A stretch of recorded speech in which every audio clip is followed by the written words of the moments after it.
The Olympic Games are 1 week old today, and yesterday, the sixth day, was the most dramatic so far. It started with the news that the Black Power disciples Tommie Smith and John Carlos, the Olympic 200 meters gold and bronze medalists, had been suspended by the United States Olympic Committee. Things just didn't seem right. Race relations wasn't right. I noticed a double standard for people of color. We decided that we wanted to make a statement.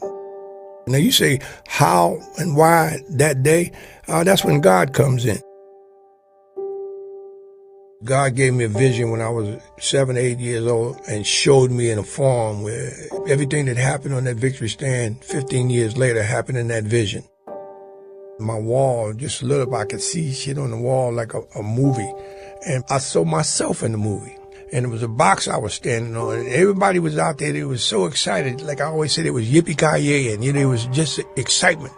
And it took a minute for it to dawn on me. They must be excited about something I did because I'm standing in this box and there's nobody on the box but me. And when I went to raise my left hand, something happened, man, where the people just went from joy to anger.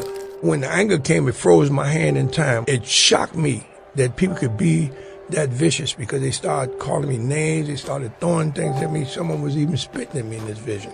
And then later on that evening, we went to dinner and my dad could see that I was traumatized about something. And he said, "Johnny, what's the matter?" I said, "Daddy, I was in a movie." And he said, "Well, what happened?" I said, "Daddy, everybody was happy about something I did. And then they got mad at me and they started throwing things at me and calling me names, spitting at me." And I remember my father brought me into his chest area. He said, "Nobody's going to bother you. My job is to love you, protect you, feed you, house you, and see that you get a good education." And I remember he leaned over my head and he said to my mother, he said, "Vi, it looked like God's got something special for this kid. We're going to have to wait and see."